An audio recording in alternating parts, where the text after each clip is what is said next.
Welcome to Marathon Champions, the podcast where running legends Benji Durden, Bill Rogers, and Ron Tabb share their timeless wisdom on marathon training and inspire listeners with their wealth of experience. These champions continue to impact the running world today. Hello, Jack. Hey, Bill, how you doing? Hey, Ron. Hey, Benji. Hey, Jack. Good How to see are you you? guys. Yeah, So, we've just been we were looking at your running resume. Very impressive. oh, I'm Yeah, right behind all you guys. Yeah, but no, you've I got think we're something all that only one of us has, and that's a win at Boston. yeah. Well, nonetheless, you guys are all nipping. I mean, we all got to lace them up and toe the Yeah, starting line together a multitude of times, and those are all fond memories now, of yeah. course. But yeah, it was a great time to be at in our halcyon days, really kind of Oh, getting yeah. the whole running enterprise as it's Well, known today started. yeah. As I was looking at your resume, I was questioning, after the because a lot of the top Americans were skipping Boston that year because the Mhm. trials were in May. So I was curious if you ran the trials, and I see that that you did go back there and run the trials. So how did you feel after what was it, 4 weeks, 5 weeks after It was about Boston? six. I was actually about 6 weeks. Yeah. So, and it So was how did you recover?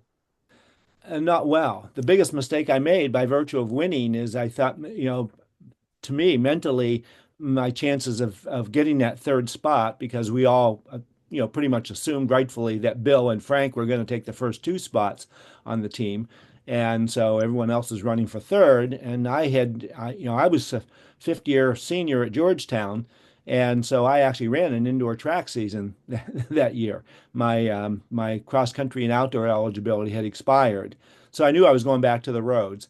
But because I was in school the year before, I was on the track and cross country, so I didn't have an opportunity to run a qualifying time for the trials.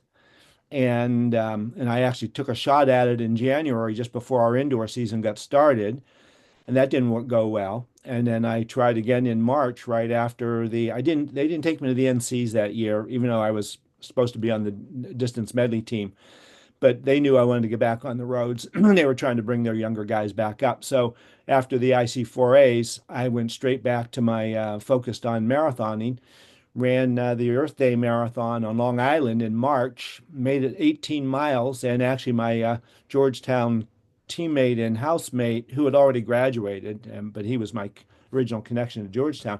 He lived on Long Island. He was a good runner, had qualified in 72 for the trials. Anyway, so ran into him there and we said, okay, we were both there for the same reason, to get a trials qualifying time. It was windy as all get out. And at 18 miles, I knew we weren't going to get our time, qualifying time, which was 2:20 was the A standard, 2:23 was the B standard. But not that either of us wasn't fit enough, but the conditions weren't going to let us do it. So I dropped out and knew now I had to come to Boston. It was my third and final opportunity to get a qualifying time. Oh, So that was why I was at Boston that year. And it changed the whole dynamic of things as well while I'm going down this path here. Because my primary objective at Boston, which I had run three times before in the earlier 71, 2, and 3 when I was in the Coast Guard, um, my primary objective was to get my trials qualifying time. I had to run under 2:20, which you guys had all done. No, I And hadn't done it. sorry. I hadn't done it. Oh, that.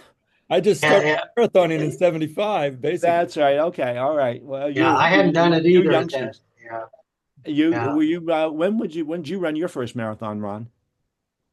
Well, I did it in college, but it was not. It was after at the end of cross country season. There was a marathon in Kansas called the Sunflower, Okay. and it was a horrible experience. I finished. It was 3:19, but it was a painful experience. I definitely learned that as a coach that you don't want to be doing marathon racing on cross country training.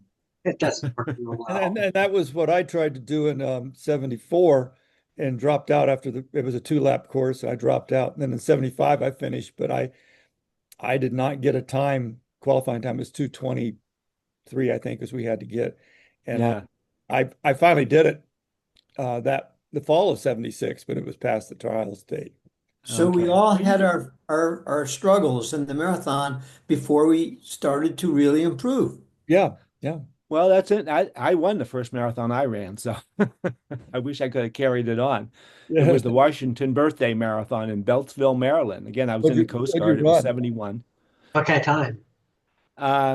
2:29:58. And that was back when 2:30 was considered a pretty good kind of a landmark Yeah, time. yeah. Yeah. And I came up and ran Boston 2 months later and finished 12th. And so I thought, hey, this marathoning, this might work out very well. I guess this is where I belong from a running standpoint. And then I ran the next 2 years in the Coast Guard and then get out of the service and matriculated at Georgetown. Having gotten to know them because I was in the DC area, it worked out very well, paid for my education and all that. But back to 76, the reason why I was there is, again, as I said, I needed to get a qualifying time. And the cognitive dynamics of that really consolidated various aspects that I thought about just the nature of competition itself for us as competitive athletes. It's the competition that drives us in preparation for competition that drives us to do the kind of training that we do with hopes that we can be as competitive as possible. And the idea of winning, we don't always stand on the starting line of a race thinking we're going to win, but we have our objectives of what defines victory for us. As Meb once said, you don't have to be first to win, so to speak. You go out, you run a PR or something, you run above your expectations, and even if you're not first across the finish line, that's success, if not victory per se. Mhm. But anyway, so because I was focused on getting a qualifying time, it in my mind, all of a sudden, all the other guys on the front line to start were my allies. They were my teammate. I wanted them all to run as fast as they could to help me get my qualifying time. If I finished first, fifth, 10th, whatever, and I'd already finished 12th, I knew I was had to be in the top 10. You guys all remember there were no mileage markers on the course. You didn't know where you were vis-a-vis time until Mhm. you crossed a half hour after crossing the finish line, right? And then they'd come and tell you what your time was. But all the results from previous years indicated that if the weather was decent, the top 10 would get under 220. So while I was running for a time, I knew I had to get inside the top 10. And it turned out, as you remember, to be crazy hot. And so my mindset thinking, on a perfect day, I'm ready for maybe a 2:15, 2:16, just predicated on the cross country and track times I'd been running and whatnot and how fit I was. But with the heat, I said, okay, we're probably not going to get under 220, but I still can get under 223. This heat's not going to cost me more than 5 minutes or so. Was just my analysis of it. So my mental approach to the race didn't change at all. It was still get inside the top 10, wherever that happens to be, and let that pull me to the time that I need. I'll be coming back to Boston in future years and hopefully be poised to be focused on place rather than time once again. Anyway, by virtue of that, I went into it as relaxed as I possibly could be. I didn't move into the top 10 until Wellesley. I ran just even splits the whole way because it was so hot. Even on good days, as you know, 98% of the field goes out too fast and run positive splits by a little or a lot. The runners I coach now, that's the instrumental thing after the training's done is to emphasize the importance of proper pacing. Running a good race is, even to this day, is really about executing an intelligent race plan predicated on an honest assessment of your fitness level and the weather on race day. Those are the two factors. And if you figure those correctly and then execute properly, you'll run fairly even splits and pass a lot of people in the last 10K and feel good about your results, regardless of what they are. But anyway, the dynamics of that thing just set me up for running what for me was the perfect race. 17 seconds difference between my first and second half. I didn't learn that, of course, until well after the race.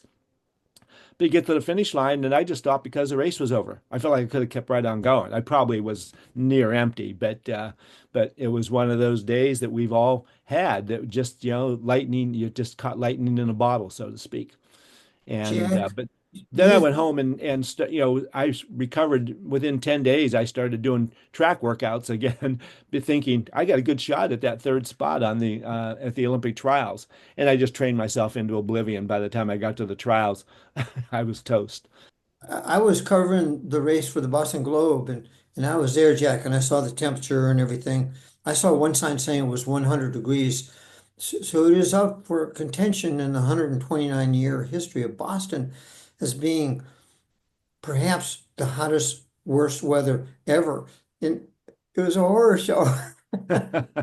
Bill, you're reputed to not like the heat whatsoever. No, I hated the It was when you showed up with your painter's gloves on, indicating that maybe it was cool. And there were times you showed up, it was 65 degrees, and you'd show up with your gloves saying, "Hey, it's cool out here. I'm going to run well," and everybody else believed it, right? So that was very true. Yeah, it was obscenely. I heard all kinds of records of the official temperature at the starting line at noon was 96 degrees. Somebody said there was a big thermometer back on Hayden Row at a big gas station, massive one, said 116 degrees. So It was hot. it was hot. Somebody did tell me that the 1905 Boston Marathon was even recorded. The official temperature was even a little warmer. But anyway, it's now, of course, it's part of the lure, the run for the hoses and Yep. all that. And it was on the bicentennial year, so those little added components kind of give it a little bit of give it some legs. It lasts, but as we all know, again, we celebrate the anniversary type years. Bill, you just had the 50th anniversary last month of the first of your four wins at Boston, and they kind of bring you out. And then every year it turns out to be hot. All of a sudden, I get phone calls, the month leading up to, or the 2 weeks leading up to a race, when all of a sudden it looks like it's going to be hot here at Boston. And so those different aspects of it kind of keep it alive, which is fun. But I've the good fortune for me, that win in particular, of course, and each of us probably has one, or in Bill's case, a handful of races that kind of define your whole career. For me, of course, it was that one win at Boston. Despite other things I was able to accomplish, nothing really came up to that magnitude. But as it turns out, serendipity, I was in a position to turn that into um, a coaching opportunity. And to this day, I train the Dana-Farber Marathon Challenge team, which raises money for cancer research at the Dana-Farber Cancer Institute here in Boston. We just ran I think it was our 36th year. 1990 was our first one. We started with 19 runners, half of them probably, on running in the back as bandits. And we've raised over $135 million over that 35 years, 36 years. 100% of which the runner raised dollars goes specifically to a research program at Dana-Farber, and to be part of that is what really, for me, gives meaning to my win there at Boston and my entire running career. Being able to share that even to this day. People, the runners that I train say, "Ah, you've done this before. You must know what you're talking about." Right? So, and we've all been in that position as well, to work with younger runners and to have the meaning of our running accomplishments expand into things that are far more meaningful than simply running races. So I feel very fortunate to be in the situation that I'm in. I just went to a big event last night because for the same cancer institute, Dana-Farber, I do a fundraising bike ride every year. It's called the Pan Mass Challenge.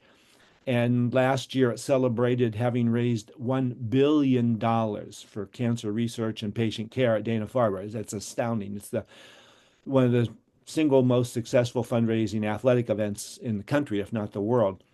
And this will be my 23rd year riding it. So transferring also, our careers as running. The founder of that event says that every runner is a bike rider in the waiting, right? So we finally wear out our bodies, as I have. I've had the same hip replaced twice. I've got a cranky knee now. I'm bone on bone.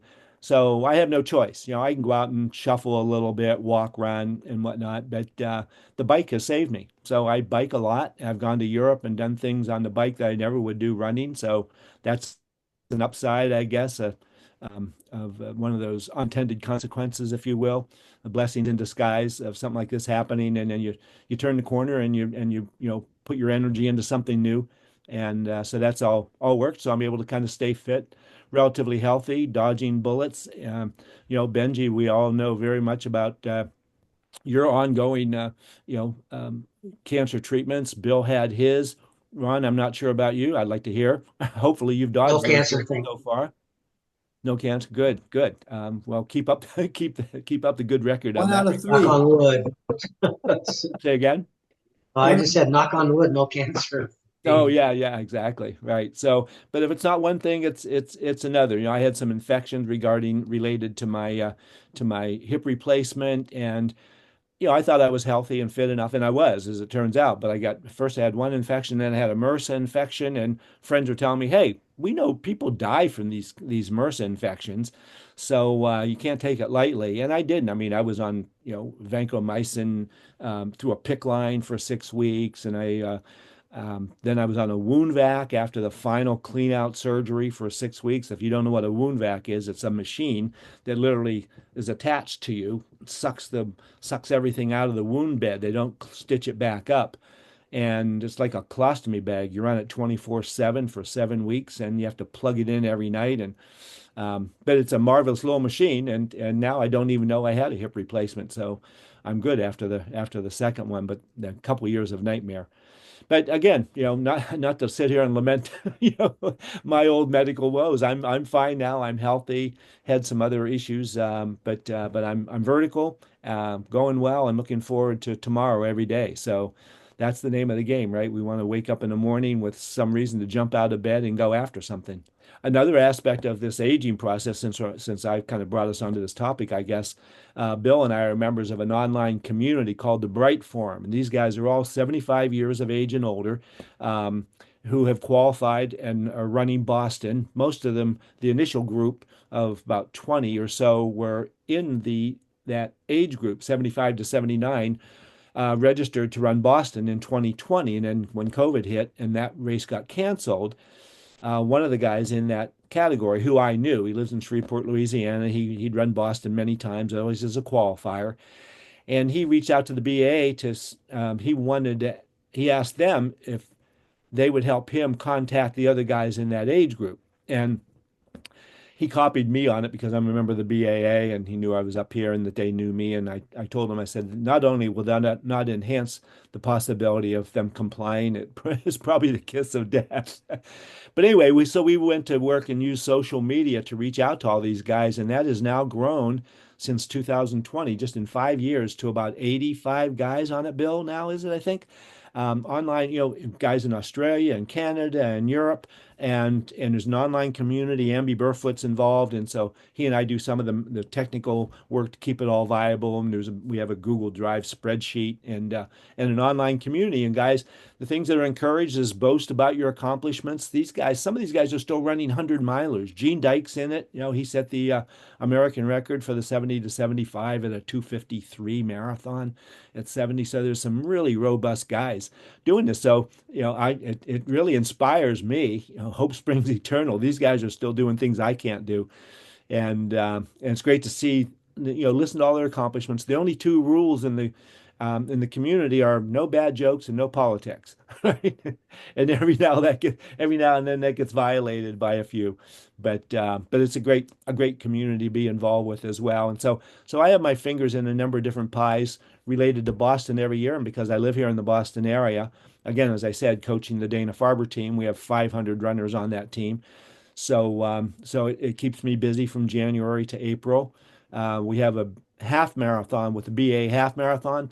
It's now called the Boston Half in the fall. And Dana-Farber, the Jimmy Fund, is the fundraising arm in the pediatric clinic at Dana-Farber, and the Jimmy Fund is the major sponsor of the Boston Half Marathon. So we have a 500 runner team in that race as well.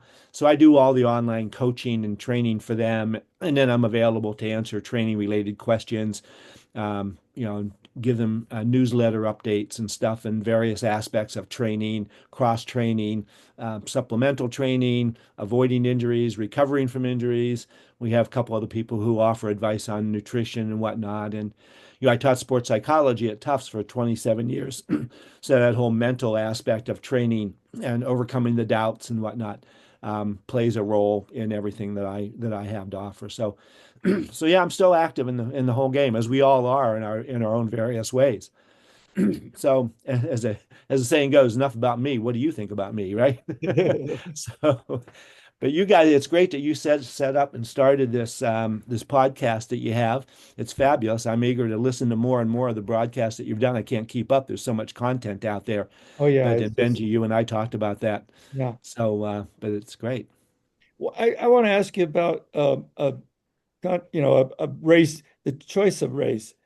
Um, I mean, when I know it was short, but what did you think when you finished and saw that time? Well, that's good. So, he's the choice of marathon in Auckland, New Zealand, is what Benji's talking about here. And it was the first year they had that race. I got invited down to it. I think it was 70, January, February of 77, I think.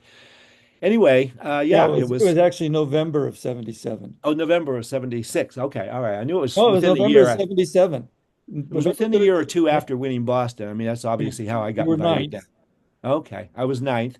So, and I ran 2:07. So I was the last guy in the race to break the existing world record.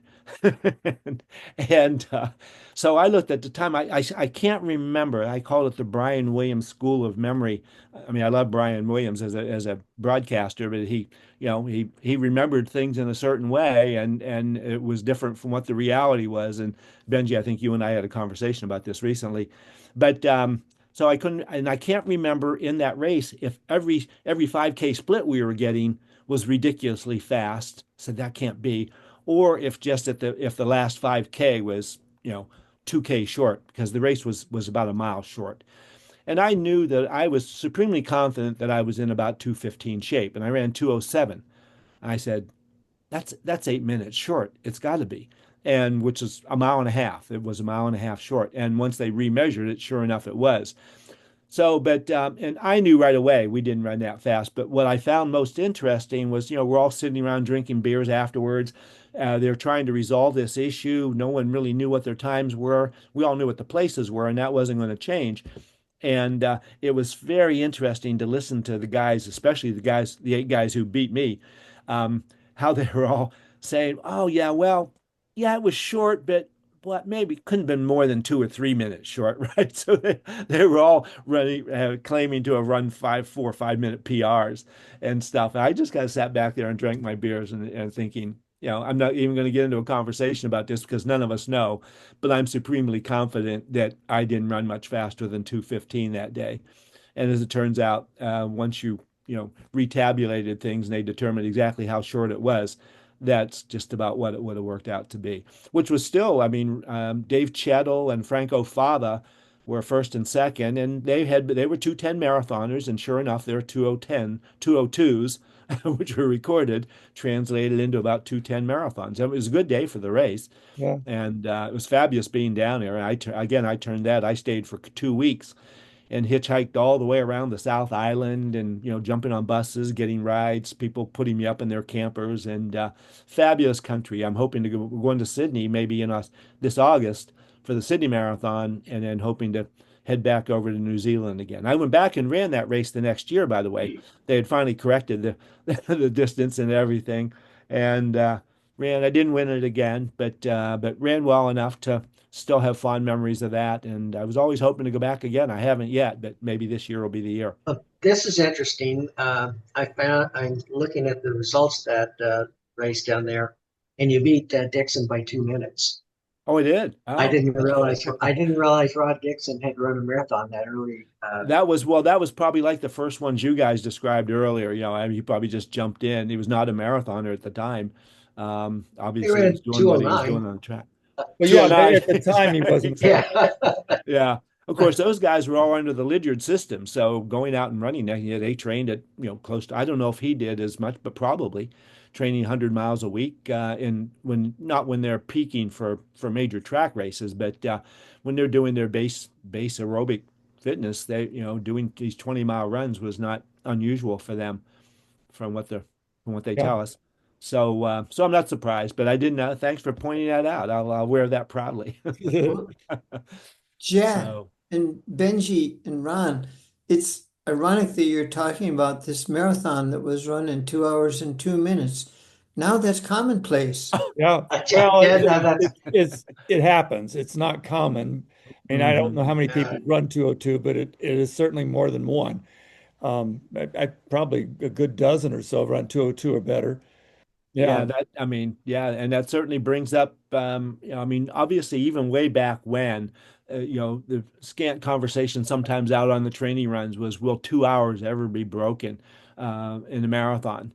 And I remember thinking, well, with so many other things, the idea of never say never, um, Trump saying to the new prime minister of Canada, notwithstanding, never say never. Yeah. Anyway, I won't go down there. We're not allowed to talk politics, right? Well, So, yeah, not too much politics, but yeah. right, okay. So, but yeah, we would talk about, and I always thought, yeah, eventually 2 hours will likely be broken if we look at the succession of world records in anything, but probably not in our lifetime. I just thought it would take longer. Yeah. Well, we if we stick around long enough, we probably will. But so let's not check out anytime too soon. Well, But yeah, they're but I knocking mean, at I the guess door. you could, if you want to count Kipchoge's and Nike. I don't count that I because it don't wasn't a either, race. but even that I wasn't thinking was going to happen. Yeah, he yeah. Well, after the covered the first, distance though. Yeah. He oh, covered the distance, and yeah. Well, they used to do bike race, go for bike speed records as well, and they build a platform between the railroad ties or railroad rails for Mhm. miles, and then the biker would get right behind the train, right? And so it basically gets sucked along in the vortex, and that's almost what Kipchoge Well, did yeah, in those basically the setup same things. thing. Yeah. Yeah, So yeah, I mean, the next thing would be who's going to run 2 hours on the treadmill. And when you look at some of these guys running 202, now obviously Yeah. the shoe technology has played a major role in bringing the times down, but um, I mean, it was a whole topic for an entire program with you guys on the speculations. We have to admit that there's a lot of speculation there based on what we already know for certain that has been confirmed, and that is performance enhancing drugs.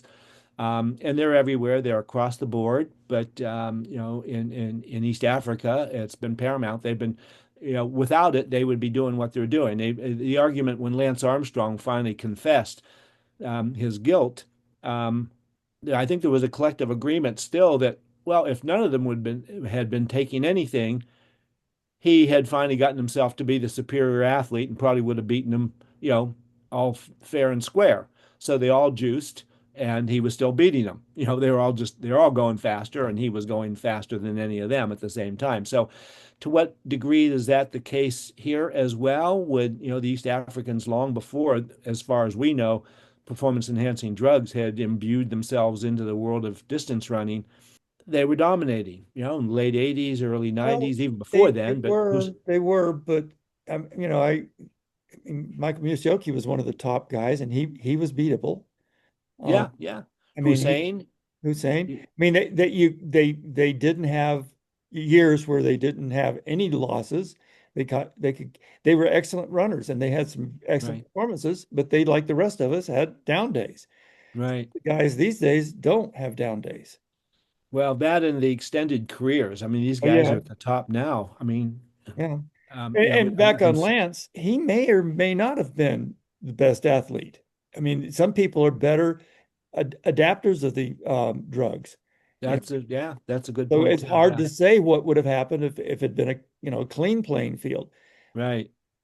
Yeah, no, that's another point. And there's probably no way to calculate No, that, no, of there is course. no way. I Right, mean, right, we don't right. know enough about human genetics to really make those kinds of comparisons. Exactly.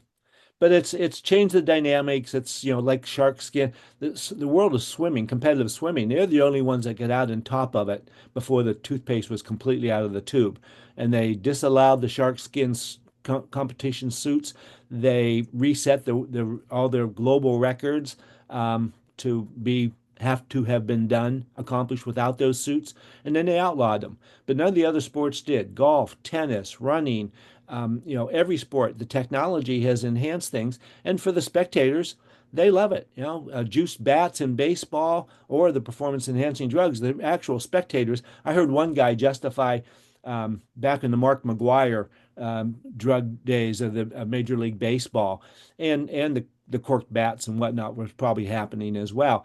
And I heard one guy justify it saying, "Hey, do you think all the great music we listened to was not drug enhanced when it was written and performed? I mean, I absolutely love it, and I love sitting in the stands watching these home runs get launched. I don't care how they do it." So, to a lot of the fans, they either don't know or maybe don't care. They just want to see the performances. I don't know, but we know what's, we know where the sausage is made, and it's unfortunate, but it's the way it is now, and I Yeah. don't know. You can't get on top of it. Last year I was talking here at Boston of one of the guys from WADA, World Anti-Doping Association, and basically he didn't come out and overtly admit it, but they were they were in a chase game. They were chasing guys knowing they were never going to catch them. Right. So they do everything they can to try and set it up. I mean, even the testing years ago, when I was working for Boston and prize money first came into Boston, and only a few years prior to that into the sport itself. This is the late '80s. The top 15 finishers who would win prize money, and now it's down to 10 win prize money, but they tested the top three and randomly two more out of the remaining top 15. So you only had a 33% chance of even getting tested, right? Number one. And then again, the drugs vis-a-vis the test at that time, and they've continued to progress up. The likelihood of being able to actually detect athletes who are using it now and again, one of the things Lance and company brought into the whole aspect of this is microdosing, right? So, and as their expression, hey, you're glowing. When I see an athlete who's supremely fit and they're coming into to an event now, and all of a sudden they bail the week before, my my suspicion is they're glowing, Yeah. right? And they get tested, and they say if you'll fail a drug test with what you have in your system, it's going to take more than a week to clear your system. You took too much juice or whatever. That's my suspicion, and it's Well, yeah, I may mean, and that's sadly the way it is. If we see a good performance too, we think, well, was that Memorex or was that uh, real yeah. thing? Yeah, it is. And again, as I was saying earlier, to the average fan, I don't think the thought of that even enters the equation for them. Although, on the other hand, another aspect that doesn't enter the equation anymore, you asked, I'll bet 8 out of 10 finishers in the Boston Marathon this year after they crossed, even the next day, who won the race?